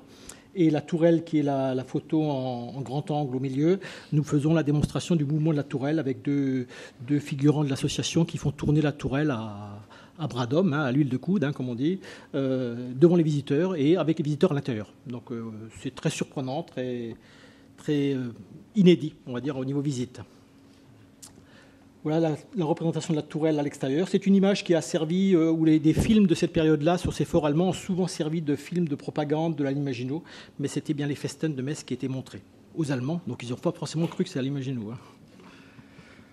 Voilà la taille d'une telle tourelle. Je vous présente cette coupe avec une silhouette à côté pour vous montrer l'ampleur de la tâche, parce que nous avons entrepris, donc, avec l'autorisation de Mme Alliot-Marie, ministre de la Défense à l'époque, de transférer tout ce qui existait encore comme tourelles dans les autres forts pour compléter nos tourelles, nos fameux 10 tourelles, pour pouvoir effectivement les rendre plus sécurisées pour le vandalisme qui sévit actuellement. Le cuivre et le bronze n'ont jamais été aussi hauts au niveau court des métaux. Donc effectivement, les ferrailleurs sévissent énormément dans les forts. Donc nous faisons de la sauvegarde de métaux à coût de 20-26 tonnes en même temps. La coupole qui est suspendue sous la grue fait à peu près 3,20 m de diamètre pour 26 tonnes. Bien sûr, la location de la grue, c'est à nos frais. Donc vous imaginez bien que pour pas l'armée qui est venue avec sa grue. Non. De temps en temps, on a un petit coup de main, mais globalement, c'est quand même de la location de... D'ailleurs, c'est des grues tellement grosses que l'armée n'a pas de telle grue. Là, il faut une grue de 225 tonnes. Il faut soulever 26 tonnes à 31 mètres de flèche. Donc, pour les messieurs qui font un petit peu de physique, vous voyez les forces que ça peut représenter. 26 tonnes à 31 mètres de flèche. Les messieurs, mais là, pour la physique aussi. La même chose avec des obusiers qui sont un tout petit peu plus petits. Là, on a eu un petit transport un petit peu aidé. Les petites pièces, les petites pièces qui font 400, 500, 600 kilos, eux, c'est transporté souvent à coups de remorques de voiture. On fait comme on peut quand on est une petite association. Alors notre gros problème, je dirais, dans la communication et d'une façon générale dans l'appréhension du visiteur par rapport à ces forts, c'est qu'on est face à une méconnaissance de l'histoire de cette période-là. L'annexion, même le Lorrain de base ne connaît que les 2 jours fériés supplémentaires qu'il a et le régime de sécurité sociale qui est excédentaire. Mais c'est le cliché peut-être, c'est le droit local. On connaît bien le droit local, mais après on ne sait pas d'où il vient, pourquoi on a ce droit local, pourquoi on a eu cette annexion de 48 ans, qui n'était pas si méchante que ça, je veux dire. Il faut être clair, ce n'est rien à voir avec l'occupation de Adolphe dans la Deuxième Guerre mondiale. Je veux dire, l'annexion de la Première Guerre mondiale, c'était bien sûr, on a imposé le système administratif allemand, la rigueur allemande, mais je dirais la population n'a pas souffert, n'a pas été, je dirais, torturée comme on a pu le rencontrer dans la Deuxième Guerre mondiale. C'est ce manque de repères chronologiques est également flagrant chez les enfants, qui, s'ils ne sont pas correctement préparés, sont totalement perdus dans un tel fort. On passe pratiquement 20 minutes à essayer de caler quelques dates marquantes pour situer les enfants. Parce qu'effectivement, là, on voit bien que, je dirais, l'enseignement de l'histoire par tranche d'âge, par classe est décousu et les enfants ne se repèrent pas du tout. On a le retour des enfants et Et l'autre souci qu'on a, c'est effectivement, on vit sur des clichés. Là, l'Imagino est tellement connu, le petit train que disait M. Rousseau à l'instant. Effectivement, c'est la première chose qu'on nous demande. Où est le petit train, hein, où sont les 90 jours de vivre, hein, ce sont les remarques qu'on a très très rapidement, parce que les gens vivent sur des clichés. Hein, le souterrain qui va de Dunkerque jusqu'à Menton, on le cherche encore. Hein, donc forcément. Ah ben non, mais on la regarde régulièrement, je vous rassure. Donc voilà les problèmes qu'on a à combattre avec nos visiteurs, alors adultes et enfants. Donc les solutions que nous on a trouvées pour faire ça, on fait des visites guidées commentées. Chez nous, il est hors de question de se promener sur le terrain avec le Bristol plastifié, avec uniquement des panneaux, une signalétique mise en place ou effectivement un audio guide. Non, on est vraiment sur une visite guidée commentée avec un guide pour maximum 8 personnes. La commission de sécurité a été assez draconienne là aussi. Mais un guide pour 8, c'est très pédagogique, ça reste bien et ça reste convivial même, je dirais, parce que 8 personnes autour d'un guide qui explique, un passionné, bien sûr, que du bénévolat. Hein, donc on peut faire passer le message. On fait également une introduction géopolitique avec un panneau créé spécialement pour l'affaire. Bon, je vous ai parlé des petits groupes avec des visiteurs. Et pour les enfants, on a élaboré un questionnaire ludique et pédagogique pour les enfants avec donc des réponses à trouver dans les commentaires des guides, des réponses à trouver sur le site et un petit questionnaire à remplir pendant la visite. Ça permet effectivement d'ancrer, de mieux, je dirais, mâcher la connaissance. Voilà par exemple le dernier panneau qu'on a créé, je dirais spécialement pour l'occasion, parce qu'effectivement on voyait cette ignorance du passage de la guerre de 70 à la guerre de 14-18 avec cette annexion d'Alsace-Moselle, hein, et je vous fais grâce des cantons qui ont changé aussi. Hein, on le voit bien fréquemment, hein, c'est marqué Alsace-Lorraine. Hein. Bon, si on est puriste, c'est Alsace-Moselle et quelques cantons qui ont glissé. Hein, donc on a créé ce panneau-là et actuellement donc, il est en essai depuis le début de saison, donc depuis début avril, et il donne d'excellents résultats. Voilà, je l'ai terminé, j'attends vos questions. Merci. Donc si j'ai bien compris, si on regarde le document, alors ce document était tout à l'heure sur la table dans la grande salle, il y en a encore pour tout à l'heure. Vous êtes ouvert finalement une quinzaine de jours par an pour 3 visites, donc ça ne fait pas beaucoup de visiteurs. On est sur une base de bénévolat, donc on est ouvert de début mai jusqu'à début octobre, le premier week-end du mois, un départ le samedi après-midi, 2 départs le dimanche, mais 80% de notre public, donc visiteurs, 1000-1200 visiteurs sur une année normale, et on fait 80% de nos visiteurs avec les groupes constitués. Donc groupe constitué, donc du scolaire, le souvenir français bien sûr qui travaille énormément avec nous. Ah oui, donc c'est en dehors de ces heures-là. Oui. Les groupes c'est sur rendez-vous, c'est toute l'année. Même en hiver, on s'arrange avec la société de chasse qui a le terrain au niveau chasseur pour pas qu'ils tirent ce jour-là. Et ça se passe, oui, on évite quand même, on évite. Hein. Mais ça se passe bien, on s'entend bien, aussi bien avec les forestiers. Monsieur parlait tout à l'heure de problèmes avec les forestiers. Nous n'avons pas de problème avec l'ONF, nous n'avons pas de problème avec la société de chasse. Il suffit de se communiquer correctement et ça va. Donc si on, je ne sais pas si on peut revenir à la carte qui était tout à l'heure. Donc il y avait combien de forts sur toute cette double ceinture fortifiée et donc c'est celui-là est l'unique spécimen en état et donc que deviennent les autres? Alors, les autres actuellement sont à l'abandon, sont vandalisés à tout va en ce moment avec toute une population de ferrailleurs en tout genre qui sévit dans les forts. Hein. Pas plus tard que la semaine dernière, on en a arrêté 2 en flagrant délit. La gendarmerie a bien fait son travail, elle les a arrêtés avec la camionnette chargée, donc ils vont prendre le maximum. Mais les autres sont à l'abandon. L'armée cherche à s'en débarrasser, donc il y en a quelques-uns qui sont à vendre, souvent pour l'euro symbolique, mais il faut payer la dépollution. Donc la dépollution, on en est actuellement à 1 500 € la cible. La société de dépollution spécialisée de la région de Reims, dès que la poêle à frire, dès que le détecteur de métaux fait bip bip, c'est 1 500 €. Si on gratte, qu'on trouve une boîte de conserve, vous avez une boîte de conserve pour 1 500 €. Si on trouve un peu plus profondément un obus, vous avez un obus pour 1 500 €. Voilà. Donc actuellement, ils viennent de dépolluer sur Metz le Saint-Quentin. Le Saint-Quentin, c'est le petit sommet qui domine la ville, qui est occupé par un complexe de forts. Hein. On en est à 8 millions, je crois. Voilà. D'euros, hein, bien sûr. Donc évidemment, même les collectivités ne se portent pas acquéreurs. Donc... Non. Je dirais, j'ai eu la chance en 1992, quand j'ai initialisé la vente du terrain au profit des 2 communes, hein, d'avoir des maires qui ont répondu présent. À l'époque, en plus, la dépollution était faite par l'administration militaire, donc elle était, je dirais, gratuite, entre guillemets, pour les acquéreurs. Ils ont payé le prix d'achat, 1,5 million de francs. 1,5 million pour les 47 hectares du Barbelé, donc du fort, plus encore 110 hectares d'herbage et de forêt qui sont devant le fort. Donc, je dirais, foncièrement, ils n'ont pas fait de mauvaise affaire. Si la moitié est transformée en lotissement, ils retrouveront leur fonds. Voilà. Parlons clairement. Mais non, les collectivités ne se précipitent pas. J'espère, avec l'arrivée du musée de Gravelotte, donc sur la périphérie de Metz, c'est actuellement en construction, c'est un chantier assez grand, un musée national, il va être classé musée national. C'est un petit peu le prolongement de Meaux, dont on a parlé ce matin. Le musée de Gravelotte qui s'intéresse à la guerre de 70 et à l'annexion. Donc je dirais les 48 ans d'annexion, dont la période d'effort, sera traitée par ce musée-là. Donc j'espère que par ce biais-là, la communication grand public, dont nous on n'a pas les moyens. Nous, notre seul moyen de communication, c'est le site internet et le flyer, ce trois volets. C'est tout. On peut, en tant que bénévole, avec un budget, je dirais, de 20 à 25 000 euros par an, quand vous payez une location de grue comme celle que vous avez vue à l'instant, 10 000 euros la journée, il ne reste pas grand-chose pour faire de la communication. La fiche 4x3 chez moi, ce n'est pas l'ordre du jour. On ne discute même pas. Alors, est-ce que quelqu'un a des questions sur ces forts un peu inédits ?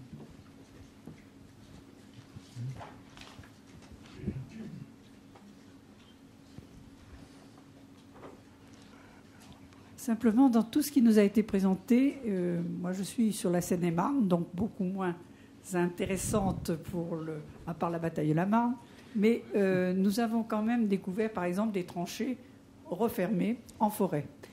Les problèmes, je me demande, justement, j'aimerais savoir parmi vous, les problèmes qu'il peut y avoir avec les eaux et forêts. Parce que crapahuter en forêt, marcher en forêt comme ça, comme vous disiez par exemple, vous n'avez jamais eu de problème avec les eaux et forêts en me disant cette partie-là, vous n'allez pas, cette partie-là, attention, voilà. C'est-à-dire que la même chose. Je ne m'attaquerai pas à la réglementation que je ne connais pas assez pour la développer, mais tant qu'on n'est pas en zone rouge, vous n'avez pas de restrictions. Donc, nous, pour le coût du fort, on est autorisé à terrasser en surface, donc il n'y a pas de souci. Il a été considéré comme dépollué, donc on est même autorisé, je dirais, à gratter au moins en surface. Donc, moi, j'ai aucune restriction à ce niveau-là. Oui, je peux vous parler un petit peu de notre expérience en quelques mots. Tout au début, on s'est heurté vigoureusement à l'ONF qui nous a dit « Mais attendez, vous êtes dans le domaine privé de l'État. La forêt domaniale est privée et appartient à l'État. » Ça, c'est une chose qui est difficile à faire comprendre aux populations qui vont chercher champignons n'importe où et qui, pour eux, la forêt appartient à tout le monde. Donc ça a été assez nerveux, notre histoire. Ensuite, ils nous ont dit, mais vous amenez les gens balader sur un endroit où il n'y a pas de chemin, il faut créer le chemin. Pas de problème, la communauté de communes l'a payé 19 800 € hors taxe pour couper quelques rondins, etc. Pas parler du résultat. Ce qui nous a permis d'aller sur ce chemin. Mais ensuite, il a fallu signer une convention qui nous permette de nettoyer les tranchées avec des consignes assez précises. On a de la chance d'être tombé sur des gens assez intelligents, donc on travaille directement avec le garde forestier du coin, à qui on montre nos travaux. Et encore une fois, le travail de relation directe, c'est quelque chose d'absolument fondamental. Alors on a eu une deuxième crise, parce que comme on faisait visiter, on s'est dit très bien, on a notre camarade qui est un spécialiste de la sécurité, et donc on a commencé à regarder quel endroit véhicule de sauvetage pour arriver, là où il fallait un 4x4, s'il y avait des zones d'élitroyage possibles. On avait commencé à travailler sur un plan d'évacuation de gens qui pourraient se blesser pendant nos balades. Alors le clash a été immédiat, vous êtes chez nous, c'est à nous d'assurer la sécurité, nous avons notre plan de sécurité. Donc c'est remonté assez haut, c'est remonté, et on s'est retrouvé donc avec les représentants pompiers, sécurité civile et compagnie, qui a tranché en disant le plan de l'association est supérieur à celui de l'ONF, c'est celui-là qu'on prend.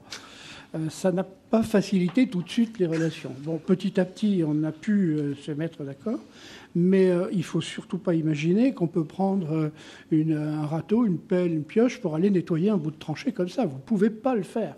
Vous allez vous faire tomber dessus. En plus, si vous stationnez en dehors des zones prévues pour le stationnement, vous avez une contredanse. Attention, et il y en a quand même quelques-uns qui l'ont senti passer. Ce n'est pas donné du tout. À quelques mètres de la place de parking, vous ramassez une contredanse, c'est le droit forestier. Donc il y a vraiment un travail en amont à faire si vous ne voulez pas que le ciel vous tombe sur la tête. Je crois que ça, c'est important.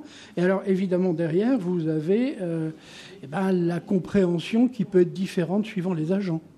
Donc, encore une fois, il faut trouver le bon. Si vous passez par le bas de l'échelle, vous n'avez pas forcément de réponse. Si vous tapez trop haut, l'échelon intermédiaire, il est vexé parce que vous n'êtes pas allé le voir. Donc, il faut faire très, très attention entre le garde forestier de secteur, le chef de triage, le directeur départemental.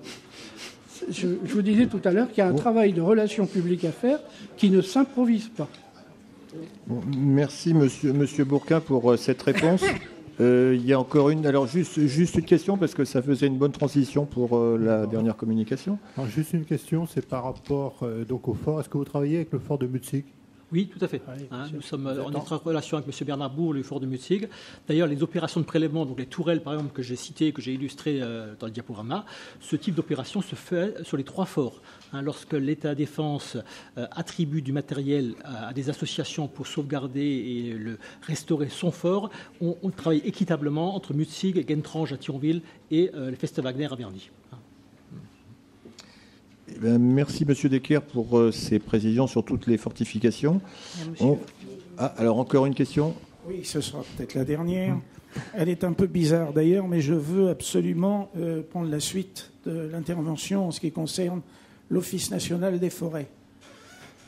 L'expérience n'est pas la même partout. Nous avons... Alors là, je vais vous parler, parce que je me suis présenté tout à l'heure pour la mémoire partagée, là je vous parle en tant que secrétaire général adjoint de l'Association des écrivains combattants, créée en 1918 après la victoire et qui existe toujours, avec des centaines et des centaines d'adhérents. Nous avons une forêt qui s'appelle des écrivains combattants, qui se trouve alors loin du fond, bien entendu, c'est dans les Cévennes, au-dessus de Hamalou-les-Bains, dans un site touristique fantastique, dans les montagnes et dans la forêt. Ce site a été cédé, avec un cahier des charges, a été cédé à l'Office national des forêts. Donc nous travaillons actuellement en liaison avec l'Office national des forêts et le Conseil général de l'Hérault pour entretenir les 83 stèles des poètes et écrivains combattants, dont les plus célèbres, qui se trouvent dans cette forêt, qui est très fréquentée par les touristes. Nous avons eu des problèmes parce qu'il y a 2 monuments, dont un très grand, qui est le monument de la Croix de Guerre, qui est en forme de table. Et comme il y a énormément de touristes, les gens s'en servaient pour faire leur pique-nique. Donc avec l'Office national des forêts, nous avons réussi à obtenir qu'il y ait des tables de pique-nique et des bancs de pique-nique. Donc, vous voyez, là, nous avons réussi, si vous voulez, à avoir une liaison, mais nous leur avons cédé, bien entendu, la forêt domaniale, qui est une forêt domaniale, mais qui s'appelle la forêt des écrivains combattants. Alors, je m'excuse parce qu'on est loin de la Picardie, je suis moi-même picard, mais je suis responsable aussi aux écrivains combattants de cette forêt, et il fallait que je vous en parle parce que c'est quand même un site, et un site pour lequel on a des projets, en ce qui concerne le centenaire de 2014, en particulier, et là ça intéresse la dame qui est en face de moi en Picardie, nous avons une stèle qu'on voudrait faire installer là-bas, dans cette forêt des écrivains combattants, d'Alan Seeger, qui est un poète américain, qui s'était engagé dans l'armée française, dans la Légion étrangère, et qui est mort en Picardie, et dont il y a d'ailleurs des plaques, etc. Bon, vous connaissez certainement la situation d'Alan Seeger. Donc, il est question pour ce centenaire de faire une stèle là-bas sur la forêt des écrivains combattants. Il y a déjà 82 ou 83 stèles, ainsi que toutes les allées. Et alors, puisqu'on parlait tout à l'heure des enfants, là-bas, le projet qui est aussi également fait avec le Conseil général et avec l'Office national des forêts consiste à ramener le maximum de scolaires pour leur expliquer ce qu'étaient les poètes et les écrivains combattants. Voilà, donc il y a déjà eu il y a eu quelques années, enfin il y a l'année dernière, et là on le prépare, déjà organisé avec l'inspection d'académie de Montpellier, des passages de scolaires. Voilà, bon, je me permets d'insister là-dessus parce que c'est pas le fond, ça n'est pas le fond de la Somme, c'est pas Verdun, c'est pas etc. Mais c'est quand même la forêt des écrivains combattants, avec toutes les stèles des poètes et écrivains combattants morts au champ d'honneur. Et nous avons donc ces projets, ainsi qu'on me l'a signalé tout à l'heure, je crois, d'un poète espagnol qui est dans la même situation, je crois. Comment ? Camillo Campana. Voilà. Voilà, je m'excuse de cette intervention et dans la foulée de l'Office national des forêts. Merci, Monsieur Talon. L'heure s'avance et on va retraverser la France pour arriver avec Monsieur Alain Bernet dans un vaste territoire parce qu'il concerne 2 régions et 3 départements. Pas entièrement, à la frontière entre... Je vais resserrer le dispositif. Voilà, c'est ça. Donc, Monsieur Alain Bernet, vice-président de l'association Argonne-Meuse Patrimoine, qui va nous parler justement de la relation, comment on peut instaurer une relation entre un territoire partagé entre plusieurs collectivités. Mesdames, Messieurs, si vous le permettez, en intitulant mon propos « Essai de méthodologie pour un projet », je n'oublierai pas que j'ai enseigné dans cet amphithéâtre des principes de la guerre élaborés par Foch dans les années 1895-1901.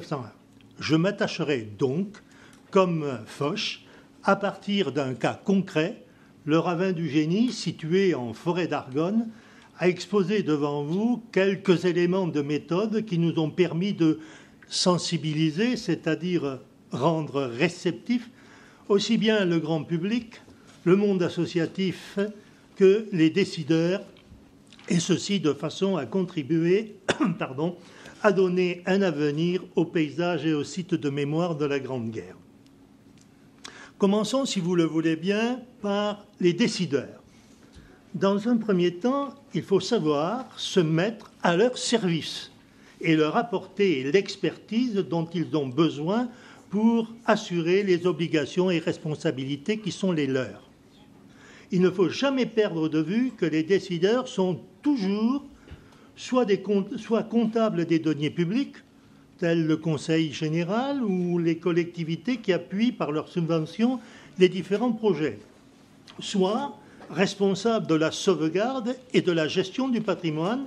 Je pense dans le cas de la Meuse à la mission Histoire et bien sûr, on en a déjà parlé à plusieurs reprises, de la direction des affaires culturelles, DRAC, ainsi que l'Office national des forêts, l'ONF. Il faut donc vivre et composer avec eux. Pour entamer la discussion, je suis de ceux qui pensent qu'il faut un dossier et que ce dossier doit être scientifiquement, historiquement de qualité. C'est le premier élément pour pouvoir discuter. Quand on a fait cela, on est cependant fort loin d'avoir fait l'essentiel du travail. Il faut encore que le projet soutenu ne fasse pas doublon avec un autre site du secteur. On n'a pas d'argent à gaspiller. Il faut que ce projet soit cohérent avec le schéma de mise en valeur du patrimoine.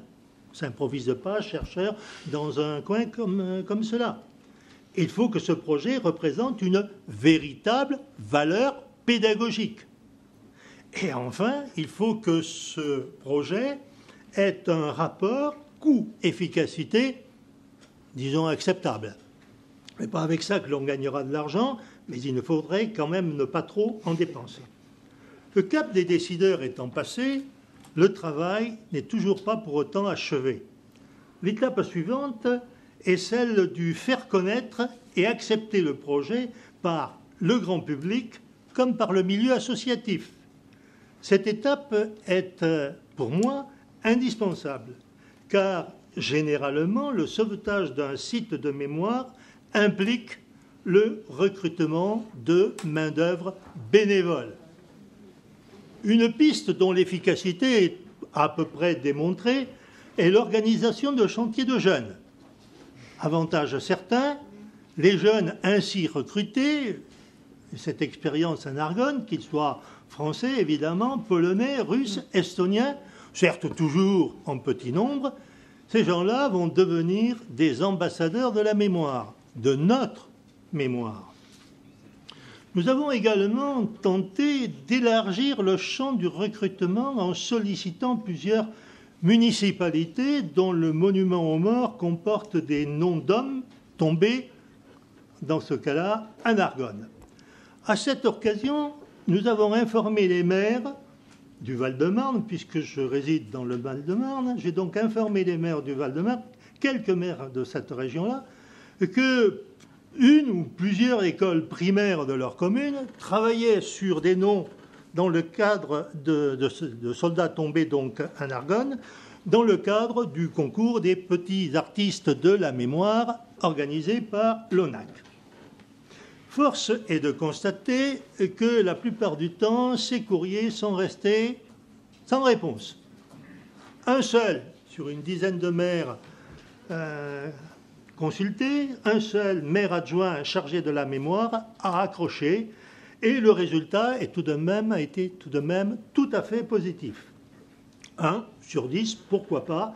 Nous considérerons donc qu'en dépit du faible rendement de l'opération, que nous avons gagné. Il n'y a pas de petit profit. Revenons cependant un instant sur le concours des petits artistes de la mémoire pour souligner que l'inspection académique du Val-de-Marne nous a très largement facilité la tâche.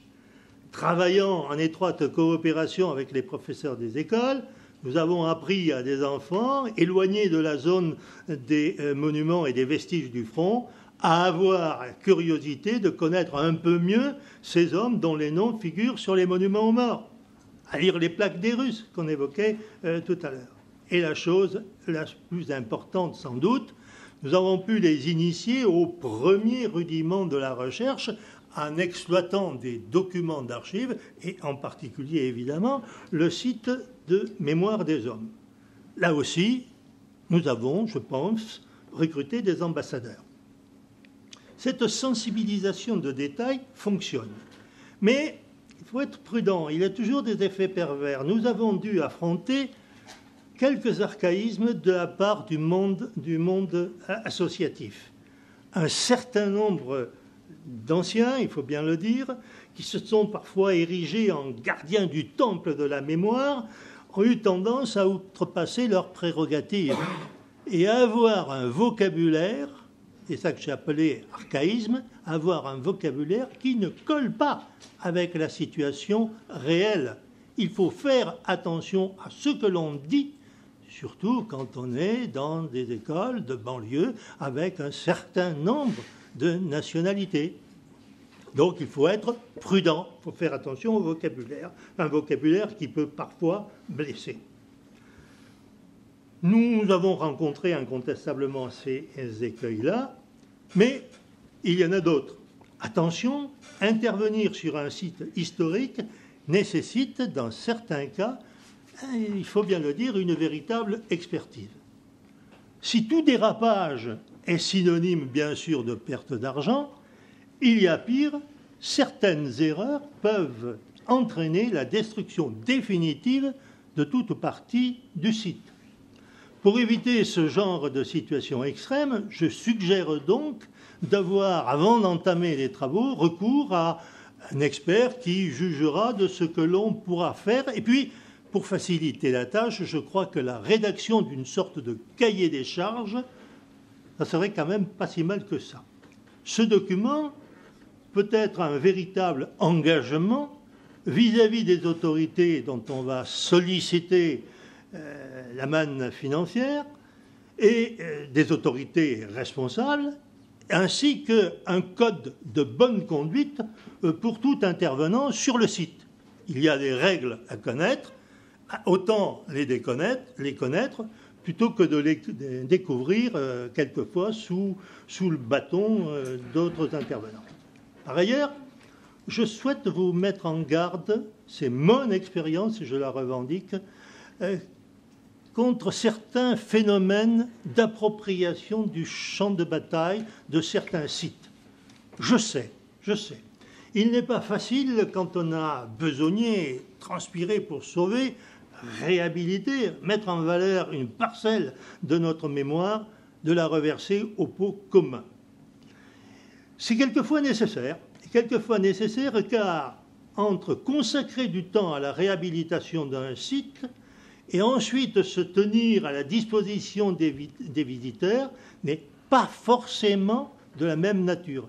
Et on peut être tout à fait capable de remplir la première mission et avoir quelques difficultés à assumer la seconde. Donc, à mon sens, il convient de savoir faire appel aux autres et savoir de se fédérer, y compris en passant les frontières du département, ce qui n'est pas tout à fait chose facile. En ce qui concerne le cas concret du ravin du Génie, lieu de vie pour les hommes et de stockage du matériel en Argonne forestière dans le cadre de la guerre des mines, la réhabilitation du site est à l'heure actuelle en voie d'achèvement.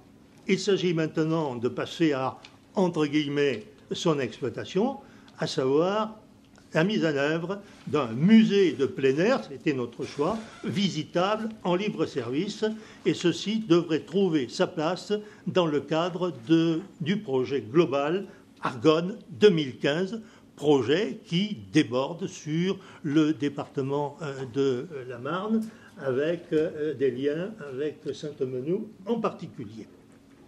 Les textes et des panneaux pédagogiques ont été rédigés. Ils sont à l'heure actuelle en cours de vérification. Les devis pour la réalisation matérielle ainsi que pour les droits à payer à l'ECPAD ont été demandés. Et ce travail, donc, est quasiment terminé. Dès que nous aurons placé le point final, avant d'entamer toute réalisation, eh bien, nous le transmettrons évidemment au bras armé du Conseil général de la Meuse, à savoir la mission Histoire, mais également à la DRAC et à l'ONF pour obtenir son approbation, car je crois que c'est comme cela qu'il faut travailler. La DRAC, l'ONF, comme bien d'autres organismes, est très sensible aux marques que l'on veut bien lui donner, et surtout ces organismes-là détestent d'avoir des surprises. Ils sont responsables d'un certain nombre de choses, à nous de les respecter. Il est à noter également que nous avons bien fait attention à noter évidemment les phénomènes, les faits de guerre, mais que les paysages, le reboisement, comme la biodiversité, tout cela y trouve sa place. Alors pour conclure, je souhaiterais faire un constat, si vous le permettez, et émettre un souhait. Le constat est le suivant. Vous avez sauvé de l'oubli un site de mémoire. Félicitations.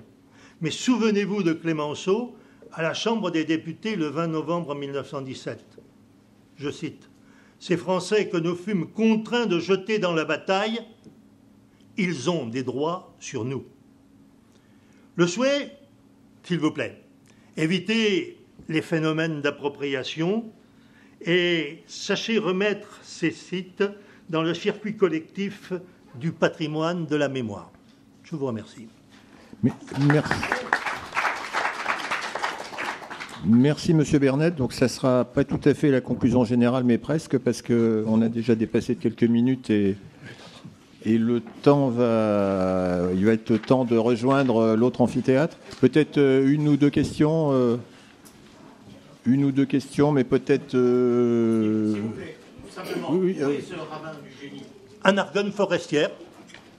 Alors, l'Argonne forestière, c'est la bande de relief qui se situe à la limite du département de la Meuse, pour l'essentiel en Meuse, et de la Marne. Et ça se termine tout à fait en haut, dans les Ardennes.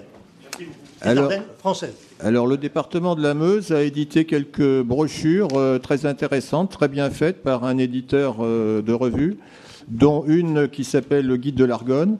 Et vous trouverez par exemple, alors je ne sais pas si chez monsieur, bon moi je l'ai rapporté de la Meuse, mais peut-être on peut en trouver, une brochure qui parle du ravin du Génie. Voilà. Alors peut-être encore une question. En fait, plutôt une remarque qu'une question. Je voulais remercier monsieur Bernet pour son intervention. Ça me permet juste de dire ce que j'avais à dire. Moi je représente ici le CPAD. Donc, n'hésitez pas. Et je voulais dire aux partenaires potentiels, en particulier Madame Bouchin, que le CPAD, le ministère de la Défense sont aussi là pour défendre vos projets, surtout dans le cadre du centenaire. Donc ne pas hésiter, j'ai reçu des élèves de Flaville-Martel il y a 15 jours. Donc on est très prêts. N'hésitez pas à faire aussi appel à nous, à vos partenaires, à compter sur nous. On est là aussi. Envoyez-moi mon devis. Pour les institutions. Alors, si je peux me permettre une question iconoclaste à mademoiselle. Le CPAD vient de changer récemment de direction. Est-ce que la politique a aussi changé ou pas du tout ?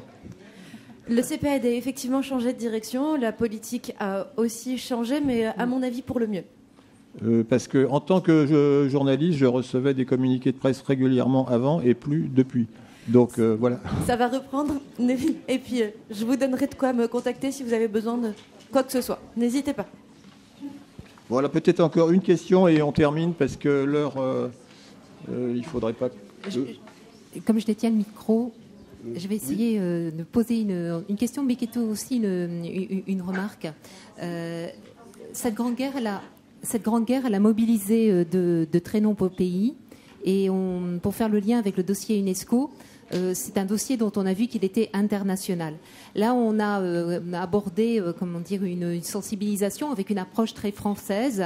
Il me semblerait également, puisque Mme Bouchin avait parlé du mémoire pluriel, important que nous puissions également porter peut-être un regard. On a des projets, je n'ai pas pu tous les citer. Là, on était plus localisé effectivement sur le département et sur l'Académie d'Amiens. Mais on a des projets qui se mettent en place, en particulier avec l'Australie. Puisqu'on a quand même eu sur le Santerre beaucoup de soldats australiens, donc avec des lycées français qui sont assignés à Canberra, qui vont échanger avec des écoles de Péronne. On a aussi un travail important donc, qui va se faire dans le cadre d'un orchestre symphonique avec des ténors belges, mais des collégiens français par rapport donc à des musiques sur la guerre 14-18. Donc il va y avoir des festivités qui vont concerner, et puis des échanges avec des écoles anglaises. Et là, actuellement, sur Roisel, on travaille avec une école, un collège allemand. Oui, non, bien entendu. C'est une priorité, je dirais même. Oui, je me permets de prendre la suite, puisque j'étais sur ce thème-là. Donc, au niveau d'une route européenne de Charlemagne à Robert Schuman, nous avons été amenés à faire avec les voisins de la Marne et de l'Ardenne, c'est-à-dire les Belges, les Luxembourgeois, donc mon voisin qui est à droite, et les Allemands, un travail de réflexion sur ce qu'il faudrait pouvoir faire apprendre à des guides, des jeunes guides, en fait, pour pouvoir être des guides de la mémoire avec des publics de jeunes ou des publics adultes, sur des circuits concernant la guerre de 14-18, notamment, parce que la guerre ne s'est pas passée qu'en France, elle a commencé évidemment déjà par la Belgique, quoi, et également le Luxembourg est concerné. Donc, et les Allemands également. Donc il y a une nécessité d'avoir une approche européenne sur ce thème et de ne pas rester qu'avec un angle d'attaque français. Et on a pu se rendre compte lors du séminaire qu'on a mis en place à 4 pays pour réfléchir sur les contenus de cette formation, à quel point, par exemple du côté allemand, c'était quand même extrêmement flagrant, à quel point ils étaient éloignés, mais à vraiment des milliers de kilomètres de cette problématique de la guerre de 14-18. On dit qu'en France, la mémoire s'oublie, y compris par les scolaires. Bon, il y a une partie qui est vraie quand on dit ça. Mais alors, du côté allemand, les gens qui ont participé au séminaire, et certains, c'était des gens qui avaient la quarantaine, la soixantaine, il a fallu arriver à des gens de 80 ans pour qu'ils soient au courant concrètement de ce qui les concernait sur cette guerre 14-18. Je ne vais pas être long, je vais vous donner un seul exemple, parce que celui-là, je pense qu'on peut ne pas l'oublier, c'est que des gens qui étaient docteurs de l'université, 40 et 60 ans, ont posé la question à un moment, après qu'on ait vu un cimetière russe, un cimetière américain, des cimetières français. Bon, mais en fait, finalement, alors, les Anglais, ils étaient avec vous ou ils étaient avec nous pendant cette guerre ? Bon. Donc, c'est pour vous dire que quand je dis ça, c'est pas juste pour raconter une anecdote. De leur côté, ils sont complètement ignorants, la population allemande, globalement, de cette problématique. Et quand ils vont débarquer en 2014, donc sur nos territoires, sur la partie belge, sur la partie française aussi, sur les Ardennes, ce que l'on met en avant et ce que l'on commémore particulièrement en ce moment, c'est notamment les villages détruits et les exactions de l'armée allemande, qui s'est quelquefois plus mal comportée en 14-18 qu'en 39-45, il faut quand même le dire. Bon, toutes ces choses-là sont en train de ressortir, même si elles étaient enfouies et cachées, et une grande partie des Allemands qui vont passer là vont être surpris de voir comment on passe de 2012-2013 sur la réconciliation franco-allemande, donc où on en parle et on va encore en parler jusqu'au 6 juillet, à ces évocations-là, d'où la nécessité, et nous c'est notre projet, d'essayer de former des guides qui soient binationaux, de manière à ce que l'approche, ou ou quadrinationaux, de manière à ce que l'approche ne soit pas univoque et qu'eux-mêmes puissent finalement être capables de présenter cette guerre avec aussi leur point de vue. Merci. Alors, je suis désolé, l'heure s'avance. Dans 1 minute, la séance plénière reprend à l'amphithéâtre Foch. Donc, la discussion pourra se poursuivre sur le chemin jusque là-bas. Et merci pour votre attention. Alors, je l'inspecteur économique, monsieur l'inspecteur. Je n'ai pas d'argent. J'entretiens les meilleurs. J'ai pas d'argent, voilà.